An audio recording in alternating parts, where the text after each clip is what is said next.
Hello everyone, अभी हम लोग फैटी लिवर डिज़ीज़ पढ़ेंगे। जो फैटी लिवर डिज़ीज़ है बाद में हम लोग ये देखेंगे कि वो अल्कोहल की वजह से भी होती है और नॉन अल्कोहलिक वालों की वजह से भी होती है। तो ये डिफरेंस हम लोग बाद में पढ़ेंगे। अभी हम ये देख लेते हैं कि एग्जैक्टली फैटी लिवर डिज़ीज़ में होता क्या क्या है। 3 स्टेजेस होती हैं फैटी लिवर डिज़ीज़ में। First one is steatosis. Steatosis हम तब यूज़ करते हैं जब फैट की एक्यूमुलेशन होती है। सेकेंड वन इज़ स्टीएटोहेपेटाइटिस, मतलब कि स्टीएटो का मतलब है कि फ़ैट की डेपोजिशन और हेपेटाइटिस मतलब लिवर की इन्फ्लेमेशन। तो फिर फैट के साथ साथ हेपेटाइटिस भी हुआ है, दैट इज़ इन्फ्लेमेशन भी हुई है। फर्स्ट केस में इन्फ्लेमेशन नहीं थी। थर्ड इज़ स्टीएटोफाइब्रोसिस, मतलब कि इन्फ्लेमेटरी कंडीशंस जब बढ़ जाती हैं तो उसके बाद इवेंचुअली क्या होगी, वहाँ पे फाइब्रोसिस, नेक्रोसिस और फाइब्रोसिस हो जाती है।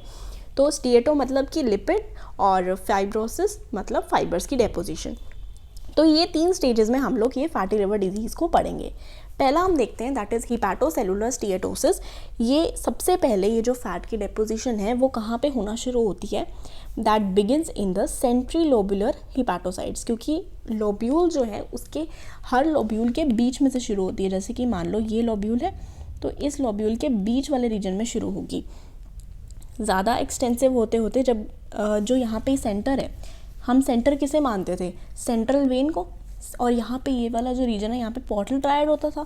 तो जो सेंट्रल वेन है वहाँ के आसपास वाला रीजन, ये जैसे मिड लोब्यूल, सेंट्रल वेन, उसके बाद इवेंचुअली जाते जाते पेरी पोर्टल रीजन में जाएगा, मतलब कि ये वाले रीजन में जो पोर्टल के अराउंड रीजन है। तो उसके बाद पेरी पोर्टल रीजन में जाएगा जब ये ज़्यादा एक्सटेंसिव होगा। स्टार्टिंग में कहाँ से शुरू होगा, सेंट्रल वेन वाले रीजन से। हमने पहले ही बोला था, जब हमने स्टार्टिंग फर्स्ट लेक्चर में हमने पढ़ा था कि जब भी कोई डिजीज़ आती हैं, कोई ऐसी प्रॉब्लम्स आती हैं, वो सबसे पहले ये जो जोन है, जो कि ये वाला जोन है, वहाँ से शुरू होती हैं। तो वही हम लोग बोलेंगे, यहाँ से शुरू होते होते फिर पेरीपोर्टल रीजन तक जाएगी। अब इनकी वजह से ये स्टीएटोसिस का मतलब क्या होता है कि हमारे जो सेल्स हैं उनके अंदर फैट की डेपोजिशन होनी, फैट एक्यूमुलेशन होना। अब जो फैट एक्यूमुलेशन होगी यहाँ पे, ये लिपिड जो ड्रॉपलेट्स बनेंगे वो माइक्रो भी हो सकते हैं और वो मैक्रो भी हो सकते हैं। अब वो मैक्रो होंगे, बड़े बड़े होंगे फैट के ग्लोब्यूल्स या लिपिड के ड्रॉपलेट्स, तो क्या होगा कि हमारा जो सेल है उसके अंदर जो न्यूक्लियस है ना, जैसे मान लो ये न्यूक्लियस था और यहाँ पे माइक्रो मतलब छोटा सा आया, ठीक है, अपना सेल के अंदर चला गया। लेकिन अगर मैक्रो आ जाते हैं तो जैसे कि ये आ गया, तो फिर ये जो न्यूक्लियस है वो पेरीफेरी में चला गया। ये पूरा का पूरा फैट ग्लोब्यूल आया और ये पेरीफेरी में न्यूक्लियस डिस्प्लेस हो गया। तो दैट इज़ डिस्प्लेस कर देना न्यूक्लियस को, और खुद ऐसे क्या दिखेगा, वो एज अ क्लियर वैक्यूल दिखेगा, वैक्यूल की फॉर्म में दिखेगा लिपिड। नॉर्मली तो हमने बोला कि जो लिपिड होता है वो अगर हम बाहर से देखें तो येलो ग्रीजी सा मटेरियल हमें दिखेगा, और लिपिड की डेपोजिशन की वजह से हमें वो लार्ज दिखेगा, 4 to 6 kgs का हो जाएगा। नॉर्मली लिवर हमने क्या पढ़ा था, 1.5 kgs का होता है, लेकिन ये डेपोजिशन के बाद क्या होता है, 4 to 6 kgs तक का लार्ज सा येलो ग्रीजी मास बन जाता है। और लेकिन अगर हम इसकी स्टीमिंग करते हैं तो क्या होता है, जो लिपिड का जो फैट कंटेंट है वो वॉश आउट हो जाता है, तो इसलिए क्लियर वैक्यूल्स दिखते हैं हमें histologically. This you can see, this is a very good example of hepatocellular steatosis, कि तुम्हें ये देखो बिल्कुल फैट ग्लोब्यूल्स जो दिख रहे हैं, this is very much clear, ये क्लियर वैक्यूल्स की तरह दिखते हैं। इसमें कोई ऐसा नहीं है, कोई एसिनोफिलिक मास, आपको न्यूक्लियस ऐसे नहीं दिखेंगे सेंटर के अंदर। नेक्स्ट जो है दैट इज़ स्टीएटोहेपेटाइटिस। अब ये जो स्टीएटोहेपेटाइटिस मतलब कि इन्फ्लेमेशन भी हो रही है और साथ में लिपिड भी हैं। तो ये जो चीज़ें हैं ये अल्कोहलिक में ज़्यादा होती हैं than compare to non alcoholic fatty liver disease. इसमें 3 कंडीशंस होती हैं। फर्स्ट वन, बिकॉज इन्फ्लेमेशन होती है, जहाँ पे इन्फ्लेमेशन होगी वहाँ पे क्या होता है कि कोई भी प्रॉब्लम आती है, जैसे कि मैक्रोफेजेस वगैरह आए, उन्होंने तो क्या करना है, सेल की डिस्ट्रक्शन करनी है। तो सेल की डिस्ट्रक्शन जैसे होती है तो यहाँ पे क्या होता है कि यहाँ से फ्लूइड जो है वो अंदर चले जाता है। जब इन्फ्लेमेटरी कंडीशंस आती हैं, नेक्रोसिस होती है, नेक्रोसिस की वजह से ही तो इन्फ्लेमेशन होगी ना, क्योंकि वो ख़राब होगा तभी तो कोई आएगा उसको बचाने के लिए। तो उनकी वजह से क्या होता है कि यहाँ पे बाहर जो फ्लूइड है वो सेल के अंदर चले जाता है। तो जब वो सेल के अंदर जाएगा तो सेल की स्वेलिंग हो जाएगी, तो that is known as hepatocyte ballooning, की हिपैटोसाइट जो है वो स्वेल अप हो गया, बिलूनिंग हो गई है।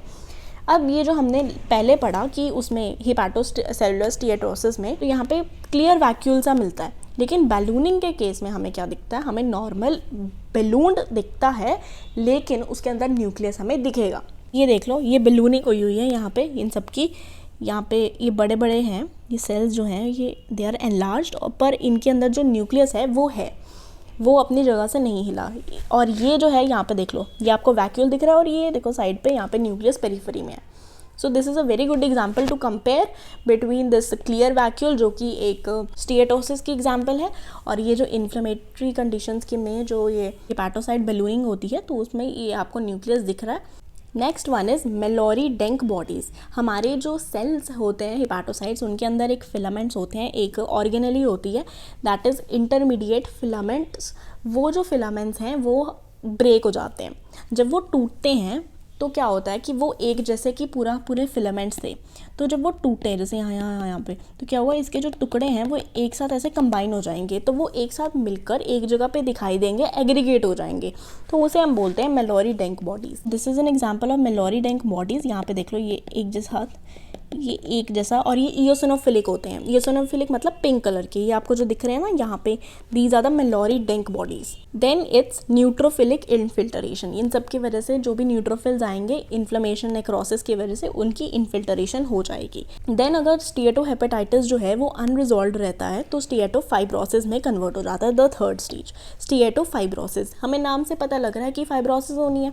अब क्या होता है कि ये जो फाइब्रोसिस हैं सबसे पहले सेंट्रल वेन में होगी, ये वाले रीजन में, यहाँ पे होते होते फिर क्या होगा कि ये वाले रीजन, ये वाला रीजन है ना, यहाँ पे कौन होते हैं, यहाँ पे हमारी जो साइनसॉइड्स होते हैं उसके आसपास होती हैं हमारी स्पेस ऑफ डिसे। तो वो जो स्पेस ऑफ डिसे है वहाँ पे होगी जो कि सेंट्रल लोबुलर के पास है। उसके बाद जाते जाते वो पोर्टल वाले रीजन में पहुँच जाएगा। उसके बाद ये यहाँ पे आ जाएगा, यहाँ पे एक और ऐसे लोब्यूल बड़ा हुआ है। क्या होता है कि हर जगह ये जो है ये ऐसे एनसर्कल करेगा और फाइब्रोसिस कर देगा। तो ये जो फाइब्रोसिस ऐसे एनसर्कल करेगी लोब्यूल्स को, तो इवेंचुअली क्या हो जाएगा कि ये जो है फाइब्रोस्ड जो पार्ट है वो नोड्यूल्स की तरह दिखेगा हमें, तो that is micro nodular pattern. और ये जो ऐसे ऐसे हमें दिख रहे हैं ना, ये क्या होता है, इसे हम बोलते हैं चिकन वायर फेंस पैटर्न। ये देखो यहाँ पे आपको दिख रहा है, ये जो है ऐसे ऐसे करके ये जो है फाइब्रोसिस हो रही है और ये as an chicken wire appearance है। ये होती है चिकन वायर की ऐसे ऐसे ऐसे ऐसे ऐसे। तो ये जो माइक्रो नोड्यूलर अपीयरेंस आता है उसे हम बोलते हैं सिरहोसिस, लीनियक सिरहोसिस, जो कि अल्कोहलिक कंडीशंस में होती है ज़्यादातर। तो यहाँ पे आपको दिख रही है ये वाला सिरहोसिस वाला पार्ट है और ये नॉर्मल लिवर है। तो ये आपको दिख रहा है ना, माइक्रो नोड्यूल से बने हुए हैं। तो दिस इज़ ऑल अल्कोहल की वजह से जो होते हैं। स्टीएटोहेपेटाइटिस के केस में हम ऑब्वियसली इन्फ्लेमेशन हो रही है, तो जो हमारा लिवर है वो एनलार्ज हुआ होगा। ये वाले केस में भी ये जहाँ पे ये स्टीएटोसिस हुई है हमने बोला कि लार्ज हो जाता है। लेकिन स्टीएटोफाइब्रोसिस के केस में क्या होता है कि बिकॉज ऑफ फाइब्रोसिस और ये जो भी हमारे यहाँ पे फाइबर्स की वजह से ऐसे एनसर्कल हो जाते हैं तो श्रंकन हो जाता है, स्मॉल हो जाता है। तो ये वाले जो केस में ये जो लिवर है वो श्रंकन दिखेगा हमें। और ये वाले केस में जब ये प्रोग्रेस करती है तो हर जगह फाइब्रोसिस होनी शुरू हो जाती है, फैट नहीं रहता। तो क्या होता है, तब उसे हम बोलते हैं, उस सिरोसिस को हम बोलते हैं क्रिप्टोजेनिक सिरोसिस। क्रिप्टोजेनिक का मतलब है कि छुपी हुई सिरोसिस। क्यों? क्योंकि हमें फैट नहीं दिखता, हमें पता ही नहीं लगता कि ये हुआ क्यों था। तो इसकी अपीयरेंस देख के, नोडुलर और शंकन अपीयरेंस देख के हम नहीं बता सकते कि इसका होने का कॉज क्या था, कि क्यों ये शुरू हुआ। तो so this is known as cryptogenic. So this is just about fatty liver disease. हम लोग अल्कोहलिक नेक्स्ट में पढ़ेंगे कि अल्कोहलिक फैटी लिवर डिजीज़ क्या होता है। If you have any query regarding this topic you can ask, and if you like the video please subscribe. Thank you.